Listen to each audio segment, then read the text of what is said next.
Bismillahirrahmanirrahim. Assalamu alaikum. My name is Adil Mahboob and today we are going to discuss chapter number 3 of 9th class Computer Science. Chapter number 3 हमारा है input output devices का। इसमें दो parts हैं इस chapter के। पहला part जो है उसमें तमाम इनपुट डिवाइसेस हम डिस्कस करेंगे और जो सेकंड हाफ इस चैप्टर का पार्ट है उसमें हम तमाम आउटपुट डिवाइसेस डिस्कस करेंगे। जो कॉमनली यूज्ड इनपुट डिवाइसेस हैं उनकी डिस्कशन है यहाँ पे, और जो कॉमनली यूज्ड आउटपुट डिवाइसेस हैं जो ज़्यादातर आउटपुट डिवाइसेस इस्तेमाल होती हैं उनकी डिस्कशन करेंगे और डिटेल से पढ़ेंगे। चैप्टर नंबर 2 में हमने इनपुट आउटपुट डिवाइसेस के बारे में पढ़ा, उनके नाम पढ़े, लेकिन यहाँ पे उन जो इनपुट डिवाइसेस हैं जिनके हमने नाम पढ़े थे उनकी हम डिटेल डिस्क्रिप्शन देखेंगे। इनपुट आउटपुट डिवाइसेस क्या होती है, तो फर्स्ट पार्ट इस चैप्टर का इनपुट डिवाइसेस पर है। तो इनपुट डिवाइसेस क्या होती हैं, सबसे पहले ये डिस्कस करते हैं। इनपुट डिवाइसेस कंप्यूटर की वो डिवाइसेस होती हैं हमारे कंप्यूटर में जो कि कंप्यूटर के साथ कनेक्ट करके हम कंप्यूटर में डाटा एंटर करने के लिए इस्तेमाल करते हैं। यानी कि वो डिवाइसेस जिनके ज़रिए से कंप्यूटर में डाटा एंटर किया जाता है उन डिवाइसेस को इनपुट डिवाइसेस कहा जाता है। लाइक माउस है, कीबोर्ड है, माइक्रोफोन है। माइक्रोफोन से हम अपनी ऑडियो आवाज़ कंप्यूटर में एंटर करते हैं, ठीक है। इसी तरह से जो कीबोर्ड है उसके ज़रिए से टेक्सचुअल डाटा कंप्यूटर में एंटर करते हैं। तो जितनी भी इनपुट डिवाइसेस हैं उनके ज़रिए से कंप्यूटर में डाटा एंटर किया जाता है, कंप्यूटर में डाटा दाखिल किया जाता है, जिसमें कीबोर्ड, माउस और दीगर डिवाइसेस हैं जो डिस्कस करेंगे। तो सबसे पहली जो हमारे पास इनपुट डिवाइस है जो हमने यहाँ पे डिस्कस करनी है वो है कीबोर्ड। तो जो हमारा 3.1 टॉपिक है वो इनपुट डिवाइसेस का है और मैंने आपको बताया कि ये चैप्टर का फर्स्ट पार्ट है जो कि फर्स्ट हाफ कह सकते हैं, जिसमें तमाम इनपुट डिवाइसेस हम पढ़ेंगे। इनमें सबसे पहले आती है हमारे पास कीबोर्ड।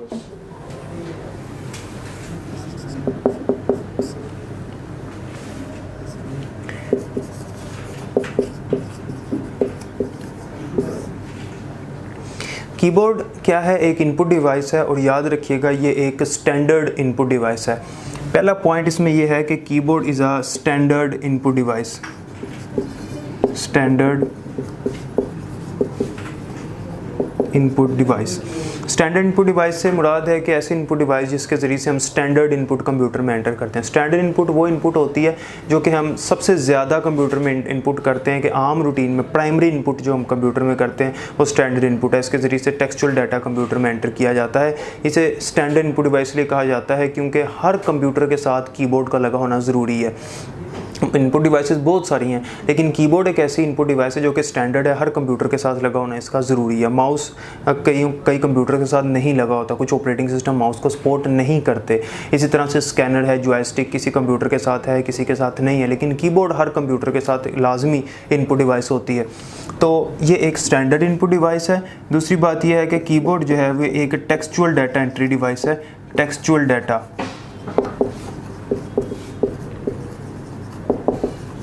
इसके ज़रिए से कंप्यूटर में हम टेक्स्ट एंटर करते हैं, मतलब अल्फ़ाबेट्स, नंबर्स वगैरह, स्पेशल करैक्टर्स, ये कंप्यूटर में टेक्स्ट को टाइपिंग करके डाटा कंप्यूटर में एंटर करते हैं। तीसरी बात यह है कि हमारा जो कीबोर्ड है इसके अंदर टोटल कितनी कीज़ होती हैं, 101 से 104 कीज़ होती हैं। जो हमारा एक आम सादा कीबोर्ड होता है उस पर टोटल कितनी कीज़ होती हैं, 101 से 104।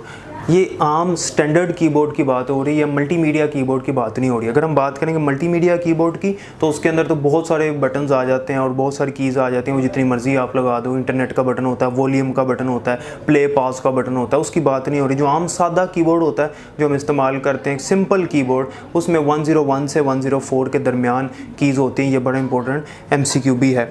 हमारा जो कीबोर्ड है उसका लेआउट क्या होता है, लेआउट से मुराद है अरेंजमेंट ऑफ कीज़। हमारे कीबोर्ड की जो कीज़ हैं, जो बटन्स बने हैं, उनके अरेंजमेंट क्या है।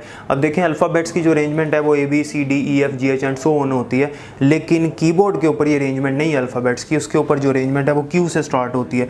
तो हमारे जो कीबोर्ड का लेआउट है, लेआउट वो है QWERTY, QWERTY।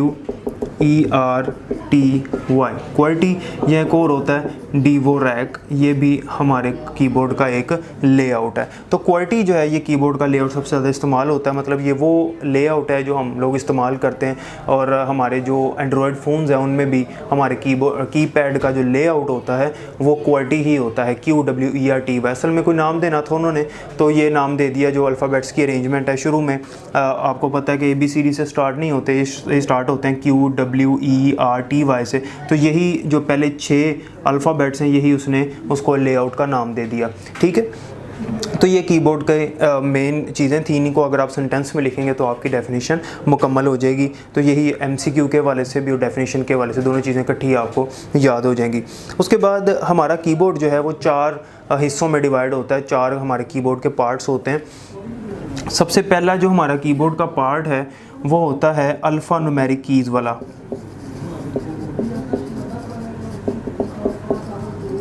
Alpha numeric keys, alpha numeric keys वो होती हैं जिसमें अल्फ़ाबेट्स भी आ जाते हैं, नंबर्स भी आ जाते हैं और स्पेशल करैक्टर्स भी आ जाते हैं। एक होती है अल्फ़ाबेटिक कीज़ जिसमें तमाम अल्फ़ाबेट्स A to Z शामिल हैं। एक होती है न्यूमेरिक कीज़ जिसमें सिर्फ नंबर्स आ जाते हैं। और तीसरे नंबर पे होती है हमारे पास स्पेशल करैक्टर्स की, जो कि पंक्चुएशन मार्क्स होते हैं, question mark, comma, apostrophe, hyphen, dash, plus वगैरह सारी चीज़ें, ये स्पेशल करैक्टर्स होते हैं। तो अल्फ़ा न्यूमेरिक कीज़ का मतलब है तमाम अल्फ़ाबेट्स, तमाम न्यूमेरिक नंबर्स वगैरह सारे और तमाम स्पेशल करैक्टर कीज़ इसके अंदर आ जाती हैं, ये उनका कम्बिनेशन है। तो ये हमारे कीबोर्ड का मेन पार्ट होता है जो हमारे कीबोर्ड के लेफ़्ट साइड पे होता है। हमारा कीबोर्ड जो है उसके लेफ़्ट साइड पे जो हिस्सा होता है जहाँ पे अल्फ़ाबेट्स होते हैं सारे, वहाँ नंबर्स भी आपको मिलेंगे, वहाँ पे आपको स्पेशल करैक्टर्स, पंक्चुएशन मार्क्स भी मिलेंगे, वो हिस्सा कीबोर्ड का जहाँ पे स्पेस बार होती है, ठीक है। तो उसको हम कहते हैं अल्फ़ा न्यूमेरिक कीज़ वाला पार्ट। दूसरे नंबर पर हमारा कीबोर्ड का जो पार्ट है वो है फंक्शन कीज़ का।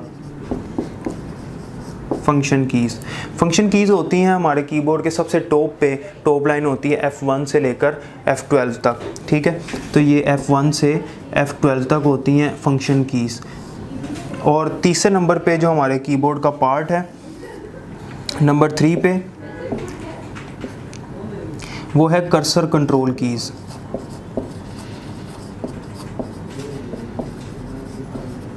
कर्सर कंट्रोल कीज़ आपको पता है कि अप डाउन लेफ़्ट राइट, ये 4 कीज़ होती हैं जिससे हम अमूमन गेम्स भी खेलते हैं। लेकिन इसका जो मेन काम है वो ये है कि हम टेक्स्ट एडिटर्स में, वो सॉफ्टवेयर जिसमें हम टाइपिंग कर रहे होते हैं, उसमें अपने कर्सर को, जो ब्लिंकिंग कर्सर होता है, उसको ऊपर वाली लाइन में लेके जाने के लिए, नीचे वाली लाइन में लेके आने के लिए, लेफ़्ट और राइट करने के लिए, मतलब कर्सर को मूव करने के लिए, कर्सर को कंट्रोल करने के लिए, उसकी मूवमेंट को कंट्रोल करने के लिए अप डाउन लेफ़्ट राइट, ये 4 कीज़ इस्तेमाल होती हैं जिन्हें हम कर्सर कंट्रोल कीज़ कहते हैं, ठीक है। और उसके बाद हमारे पास न्यूमेरिक कीज़ होती हैं।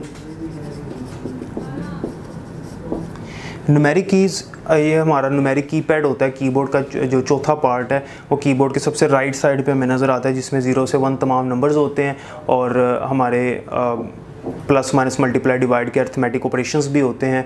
ये वाले काम जो होते हैं, ये यानी कि सिंपल कैलकुलेटर के सारे काम इसमें होते हैं। इनको हम न्यूमेरिक कीज़ या न्यूमेरिक कीपैड भी बोलते हैं। तो ये हमारे कीबोर्ड के 4 पार्ट होते हैं। अब इसके अलावा बहुत सारी हमारे कीबोर्ड पे कीज़ हैं, वो डिस्कस करते हैं कि किस की का क्या काम है।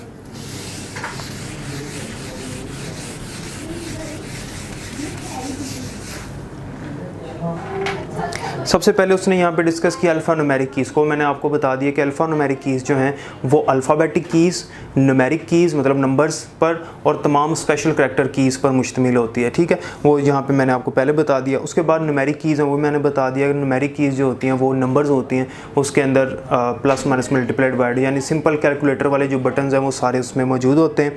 और उसके बाद फंक्शन कीज़ हैं। फंक्शन कीज़ का क्या काम है, मैंने भी बताया कि फंक्शन कीज़ जो हैं ये हमारे कीबोर्ड के सबसे टॉप पे होती हैं, F1 से लेकर F12 तक, ये 12 फंक्शन कीज़ होती हैं। इनका क्या काम है, हर फंक्शन की का याद रखिएगा एक ख़ास काम होता है और ये खास फंक्शन होता है हर फंक्शन की का, कि वो काम क्या है वो डिपेंड करता है कौन सा सॉफ्टवेयर सामने चल रहा है। जो भी सॉफ्टवेयर सामने रन हो रहा होगा उसके मुताबिक इन फंक्शन कीज़ का काम होता है। F1 का एक ख़ास काम है, F2 का एक ख़ास काम है, लेकिन अगर सॉफ्टवेयर कोई और है तो F1 कोई और काम करेगा, अगर बदल गया सॉफ्टवेयर तो फिर F1 का कोई और काम होगा। तो ये डिफरेंट इनके फंक्शंस होते हैं फंक्शन कीज़ के, जो F1 से लेकर F12 तक ये 12 हमारे पास कीज़ होती हैं, ठीक है। उसके बाद फंक्शन कीज़ के याद रखिएगा कि फंक्शन कीज़ जो हैं ये दूसरी कीज़ के कम्बिनेशन के साथ भी इस्तेमाल की जाती हैं शॉर्टकट बनाने के लिए। जैसे कि मैं आपको एग्जांपल देता हूँ, अगर हम आल्ट का एक बटन होता है आल्ट प्लस F4 करें, आल्ट प्लस F4, तो इसके करने आल्ट प्लस F4 से मुराद है कि आल्ट का बटन प्रेस करके रखें, साथ F4 का बटन प्रेस कर दें। ये दोनों बटन इकट्ठे अगर हम प्रेस करें तो क्या होगा कि सामने जो भी सॉफ्टवेयर या जो भी विंडो सामने ओपन है वो क्लोज़ हो जाएगी, और अगर कोई विंडो सामने नहीं है तो कंप्यूटर शट डाउन के ऑप्शन दे देगा हमें। तो ये जो कीज़ हैं फंक्शन कीज़, ये दूसरी कीज़ के कम्बिनेशन के साथ भी इस्तेमाल होती हैं, लाइक आल्ट के साथ, कंट्रोल के साथ जिसे CTRL हम कहते हैं, ठीक है। इस तरह से शिफ्ट और बाकी दूसरी कीज़ के साथ भी इनका इस्तेमाल होता है। उसके बाद यहाँ पे कर्सर कंट्रोल कीज़ हैं, वो मैंने आपको बता दिया अपने कर्सर को मूव करने के लिए, अप डाउन और लेफ़्ट राइट मूव करने के लिए। यानी कि अगर हम टेक्स्ट एडिटर्स की बात करें, टेक्स्ट एडिटर्स क्या होते हैं? टेक्स्ट एडिटर्स वो सॉफ्टवेयर होते हैं जिसमें हम टाइपिंग करते हैं, जिसके ज़रिए से कंप्यूटर में टेक्स्ट एंटर किया जाता है। जैसे कि MS वर्ड है हमारे पास, ठीक है, नोट पैड होता है हमारी विंडो में, वर्ड पैड होता है आजकल, तो वो टेक्स्ट एडिटर्स होते हैं। तो टेक्स्ट एडिटर्स में जो लाइंस होती हैं उनमें जो हमारा कर्सर होता है, ब्लिंकिंग कर्सर, जो कि हम टाइपिंग करने के लिए यूज़ करते हैं, ये जो ब्लिंकिंग कर्सर है इसको नीचे वाली लाइन में लेके आना है, ऊपर लेके जाना है, एक करैक्टर लेफ्ट या राइट मूव करना है। तो इसकी मूवमेंट के लिए जो हम कीज़ इस्तेमाल करते हैं वो कर्सर कंट्रोल कीज़ होती हैं, उनको कर्सर कंट्रोल कीज़ कहा जाता है। कर्सर कंट्रोल कीज़ जो हैं, कर्सर कंट्रोल कीज़, इनका दूसरा नाम है नेविगेशन कीज़, नेविगेशन कीज़, और इनका तीसरा नाम है एरो कीज़।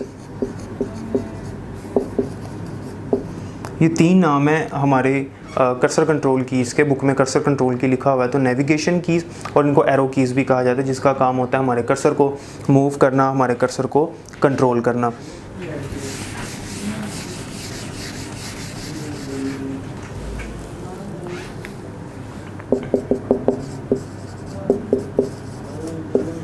नेक्स्ट है हमारे पास एंटर की।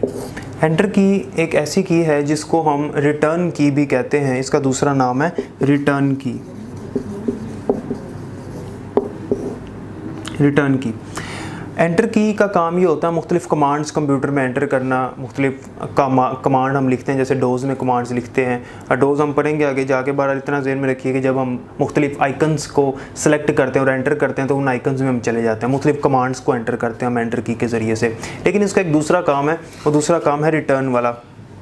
रिटर्न का क्या मतलब होता है? रिटर्न का मतलब है कि अगर हम टेक्स्ट एडिटर में काम कर रहे हैं तो टेक्स्ट एडिटर में अगर हमारी लाइन, यहाँ पे मेरा कर्सर है, अब कर्सर को नेक्स्ट लाइन में मूव करना है, तो नेक्स्ट लाइन में अपने कर्सर को मूव करने के लिए हम रिटर्न की यानी एंटर की का इस्तेमाल करते हैं। ये वाला सिंबल आप लोगों ने देखा होगा, हमारे फ़ोन्स में भी होता है और हमारे जब हम टाइपिंग कर रहे होते हैं साथ हमें नज़र आता है, जिसका काम होता है अपने कर्सर को नेक्स्ट लाइन में लेके जाना। तो ये इसका काम है कि जब हम एंटर करते हैं तो हमारा कर्सर नेक्स्ट लाइन के स्टार्टिंग में मूव कर जाता है, इसलिए इसको रिटर्न की भी कहा जाता है। तो ये एंटर की के 2 काम है कि अपने कर्सर को नेक्स्ट लाइन पे भी लेके जाना और मुख्तलिफ़ कमांड्स को एंटर भी करना। उसके बाद है एस्केप की, ESC, इसकी फुल फॉर्म होती है एस्केप। एस्केप की का ही काम होता है किसी भी सॉफ्टवेयर से, किसी भी प्रोग्राम से बाहर निकलना, किसी सॉफ्टवेयर को एग्जिट करना, उससे बाहर आना। तो जब हमने किसी सॉफ्टवेयर या किसी विंडो से बाहर निकलना, उसको क्लोज़ करना, एग्जिट करना, तो एस्केप की का हम इस्तेमाल करते हैं। एस्केप की जो है हमारे कीबोर्ड के टॉप लेफ़्ट कॉर्नर पे मौजूद होती है ESC के नाम से। उसके बाद है डिलीट की। डिलीट की इसकी शॉर्ट फॉर्म डेल होती है, ये अक्सर कीबोर्ड पर डेल भी लिखी होती है। इसका ये काम होता है किसी फाइल या फोल्डर को डिलीट करना, ये इसका काम है। इसका एक दूसरा काम भी है कि अगर हम टेक्स्ट एडिटर्स में काम कर रहे हैं जहाँ पे हम कुछ टाइप कर रहे हैं, फॉर एग्जांपल मैंने लिखा हुआ है यहाँ पे कंप्यूटर, ठीक है, अब मेरा कर्सर यहाँ पे है, जो ब्लिंकिंग कर्सर यहाँ पे U और T के दरमियान में। तो अगर मैंने T को डिलीट करना है, यानी कि अपने कर्सर के राइट साइड पे एक करैक्टर डिलीट करना है, तो मैं डेल का बटन प्रेस करूँगा तो ये T जो है ये रिमूव हो जाएगा। तो डेल की का क्या काम है? कर्सर के राइट साइड पे एक करैक्टर को डिलीट करना। इसी की बरअक्स एक दूसरी की है जिसका नाम है बैकस्पेस की।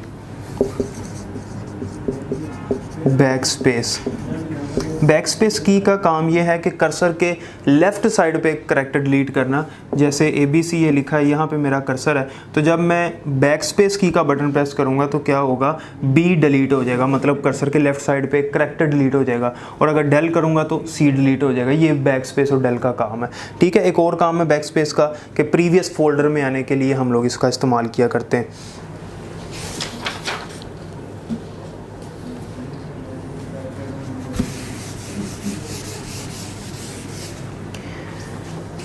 नेक्स्ट है कैप्स लॉक की। ये एक इम्पोर्टेंट की है कैप्स लॉक। कैप्स लॉक एक टॉगल की है।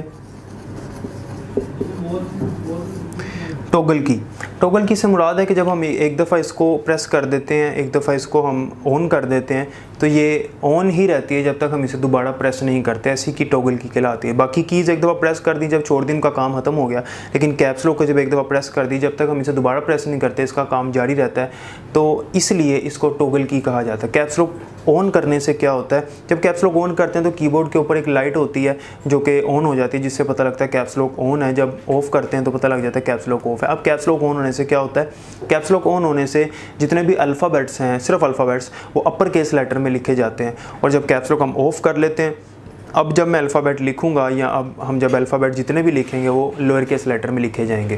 तो जब हमने अल्फ़ाबेट्स को अपर केस लेटर में लिखना होता है तो कैप्स लॉक ऑन कर लेते हैं, फिर जब हम टाइपिंग करेंगे तो वो अपर केस लेटर में कैपिटल लेटर्स में लिखे जाएंगे। ये हमारी कैप्स लॉक की का काम है और ये सिर्फ अफेक्ट करती है कि अल्फ़ाबेटिक कीज़ के ऊपर। बाकी जो स्पेशल कैरेक्टर कीज़ हैं, न्यूमेरिक कीज़ हैं, उनका इससे कोई ताल्लुक़ नहीं है। ये ऑन हो या ऑफ हो उनका काम वैसे ही रहना है, ठीक है। उसके बाद है एंड की। एंड की दो कीज़ हैं, एक एंड होती है और एक होम की होती है। होम की और एंड की, इन दोनों का ये काम होता है कि हमारे टेक्स्ट एडिटर्स के अंदर अगर हमने लाइन के एंड पे अपने कर्सर को लेके जाना है, फॉर एग्जांपल एक लाइन यहाँ पे लिखी है, कर्सर यहाँ पे, यहाँ जहाँ पे भी है, अगर हमने लाइन के एंड पे अपने कर्सर को लेके जाना है, बिल्कुल राइट कॉर्नर पे लेके जाना है अपने कर्सर को, तो फिर हम एंड की का बटन प्रेस करते हैं। और अगर अपने कर्सर को लाइन के शुरू में लेकर आना है तो फिर हम होम की का बटन प्रेस करते हैं। कर्सर हमारा डायरेक्टली जंप करके लाइन के शुरू में आ जाएगा। ये एंड और होम की का काम है।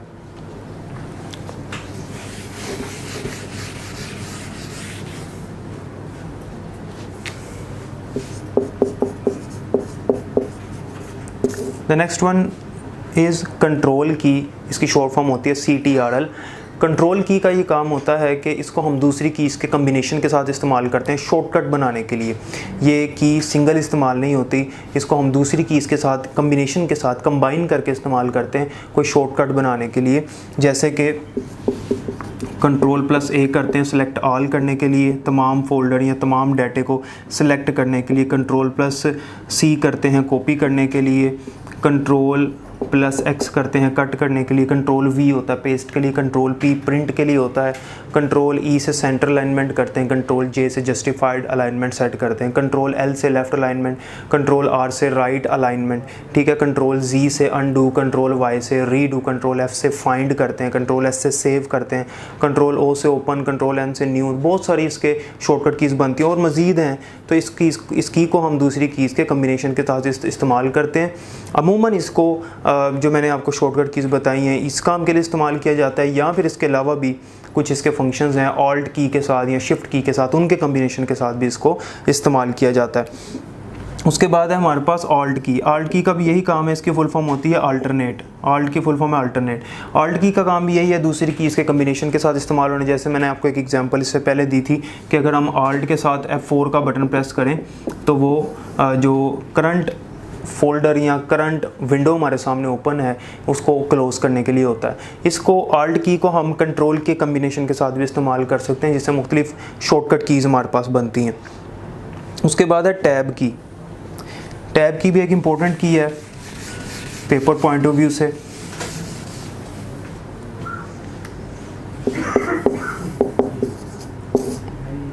टैब की का ये काम होता है कि नेक्स्ट टैब पोजीशन में अपने कर्सर को लेके जाना। टैब क्या होता है, जैसे आपने मुख्तलिफ वेबसाइट्स पे देखा होगा इस तरह से ब्लॉक्स या बॉक्सेस बने होते हैं जहाँ पे लिखा होता है यूज़र नेम या पासवर्ड वगैरह या फर्स्ट नेम लास्ट नेम वगैरह, इनको टैब्स कहते हैं। तो एक टैब से दूसरे टैब में अगर अपने कर्सर को लेके जाना है, यहाँ पे मैंने कुछ टाइप किया, अब अपने कर्सर को यहाँ लेके आना है, तो नेक्स्ट टैब में मूव करने के लिए अपने कर्सर को हम टैब का बटन प्रेस करते हैं। जब टैब का बटन प्रेस करेंगे तो नेक्स्ट टैब में आ जाएगा। अगर नीचे भी कोई टैब है तो इस टैब से जब आगे जाना है हमने, तो जब इस पर यहाँ पर हम टैब का बटन प्रेस करेंगे तो हमारा कर्सर नेक्स्ट टैब में यहाँ पर मूव कर जाएगा। ये हमारे टैब की का काम होता है, यानी कि नेक्स्ट टैब पोजीशन में जाना, अगली टैब पोजीशन में अपने कर्सर को लेके जाने के लिए हम टैब की का इस्तेमाल करते हैं। कैप्स लॉक की जहाँ पे होती है उसके ऊपर ही ये टैब की मौजूद होती है। उसके बाद पेज अप और पेज डाउन है। पेज अप और पेज डाउन। डिलीट की जब मैंने पढ़ाई थी तब मैंने आपको साथ ही बैक स्पेस की भी पढ़ा दी थी, तो अगली बैक स्पेस की है तो वो मैंने आपको पहले बता दी है, इसलिए पेज अप और पेज डाउन की पढ़ते हैं। Page up page down mostly keyboard के ऊपर ये PGUP और ये PGDN के नाम से होती है, ठीक है। तो इनका काम ये होता है अपने पेज को, मतलब फॉर एग्जांपल अगर सामने स्क्रीन पे बहुत सारा डाटा, एक मैंने फोल्डर को ओपन किया जिसमें बहुत सारा डाटा, तो वो नीचे चला जाएगा, साथ एक स्क्रॉल बार आ जाती है, हम उसको स्क्रॉल करके नीचे पेज को नीचे शिफ्ट करके देखते हैं। तो बजाय इसके कि मैं माउस से उस पेज को स्क्रॉल करूँ नीचे करूँ, अगर मैं पेज डाउन का बटन प्रेस करूँगा तो एक पेज नीचे शिफ्ट हो जाएगा, फिर करूँगा तो एक पेज नीचे शिफ्ट हो जाएगा। मतलब page bye page, step by step अगर अपने पेज को नीचे शिफ्ट करना है, देखना है मैंने, तो फिर मैं पेज डाउन का बटन प्रेस करूंगा, या अगर ऊपर जाना है तो पेज अप करेंगे, तो स्टेप बाय स्टेप एक एक पेज करके हम ऊपर मूव करेंगे, ठीक है। अगर हम अपने जैसे फेसबुक पे टाइमलाइन होती है उसको भी अगर मूव करना है तो वहाँ पे भी हम पेज डाउन के ज़रिए से एक एक पेज नीचे स्टेप बाय स्टेप मूव करके, या पेज अप करके स्टेप बाय स्टेप ऊपर मूव कर सकते हैं। ये पेज अप और पेज डाउन का काम होता है। उसके बाद होम की है, वो भी मैंने आपको बता दिया, एंड की के साथ मैंने होम की का काम भी आपको बता दिया। और आगे है इंसर्ट की, ये बड़ी इंपॉर्टेंट है समझने के हवाले से। इंसर्ट की को समझने से पहले हमें पता होना चाहिए कि हमारे जो टाइपिंग के मोड होते हैं वो कितने होते हैं। टाइपिंग मोड्स, जब भी हम कंप्यूटर में कुछ टाइप कर रहे होते हैं, कुछ लिख रहे होते हैं, तो उसकी दो हालतें होती हैं, दो मोड्स होते हैं। वो दो मोड्स कौन से होते हैं? एक होता है इंसर्ट मोड और दूसरा होता है over right mode. Over right या इसको ओवर टाइप भी कहते हैं। ये दो मोड्स होते हैं, इंसर्ट मोड और ओवर टाइप मोड। इन दो मोड्स का क्या काम है? इंसर्ट मोड ऐसा मोड होता है कि अगर मैं कुछ टाइप कर रहा हूँ, फॉर एग्जांपल मैंने यहाँ पे लिखा ऐसे कंप्यूटर साइंस, तो अब अगर मेरा कर्सर यहाँ पे बिलफर्ज सपोज करते हैं कि मेरा कर्सर है S और C के दरमियान में, तो अगर तो इंसर्ट मोड है और मैं कुछ टाइप करूँगा, फॉर एग्जांपल मैंने A लिखा, तो क्या होगा CIENCE, ये आगे शिफ्ट हो जाएंगे एक करैक्टर। फिर B लिखूँगा तो यहाँ पे B आ जाएगा और ये आगे शिफ्ट हो जाएंगे, मतलब आगे आगे शिफ्ट होते जाएंगे। ये वो मोड है जो हमारे मोबाइल फ़ोन्स में हुआ होता है, जब हम कुछ लिखते हैं अपने कर्सर को पीछे ला के, तो अगला जो टेक्स्ट है वो आगे आगे मूव करने लग जाता है, ये इंसर्ट मोड होता है।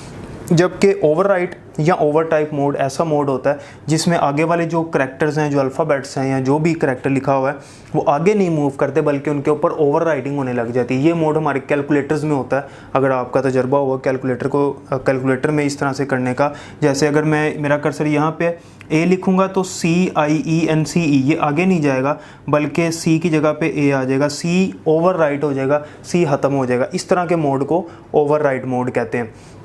तो अगर हमने इंसर्ट मोड से ओवरराइड मोड में आना है या ओवरराइड मोड से इंसर्ट मोड में स्विच करना है, मतलब मोड तब्दील करने हैं, मोड्स को स्विच करना है, तो फिर हम यूज़ करते हैं इंसर्ट की को। इंसर्ट की को जब प्रेस करेंगे तो वो ओवरराइड मोड में ले जाएगा हमें, और अगर हम ओवरराइड मोड में हैं तो वो हमें इंसर्ट मोड में ले जाएगा। And the last one is space bar. Space bar हमारे कीबोर्ड पे जो सबसे बड़ी की होती है वो स्पेस बार की होती है। इसका ये काम होता है करैक्टर की स्पेस देना है, खाली जगह छोड़ देना है करैक्टर की। जब हम इंग्लिश लिखते हैं तो आपको पता है हर वर्ड के दरमियान में स्पेस देते हैं, हर वर्ड के बाद स्पेस देते हैं ताकि वर्ड्स को सेपरेट किया जा सके। वर्ड्स को सेपरेट करने के लिए हम स्पेस का इस्तेमाल करें। जैसे मैंने यहाँ स्पेस बार लिखा तो यहाँ स्पेस दी, इनपुट डिवाइसेस लिखा स्पेस दी, यहाँ पे आउटपुट डिवाइसेस के बाद यहाँ स्पेस दी, ठीक है। तो जितने भी हम वर्ड्स लिखते हैं, जब सेंटेंस लिखे होते हैं उनमें तमाम वर्ड्स के दरमियान स्पेस होती है, एक खाली जगह होती है, तो उसके लिए फिर हम स्पेस बार का इस्तेमाल करते हैं। तो स्पेस बार जो है वो एक करैक्टर की स्पेस लीव करने के लिए इस्तेमाल की जाती है, ठीक है। तो ये हमारा टॉपिक था कीबोर्ड का, आर्टिकल नंबर 3.1.1। पहली इनपुट डिवाइस हमने पढ़ी, इसकी तमाम कीज़ डिस्कस की। अगर आपको कोई क्वेश्चन है, कोई क्वेरी है तो आप कमेंट सेक्शन में पूछ सकते हैं। मिलते हैं नेक्स्ट लेक्चर में। अल्लाह हाफिज़।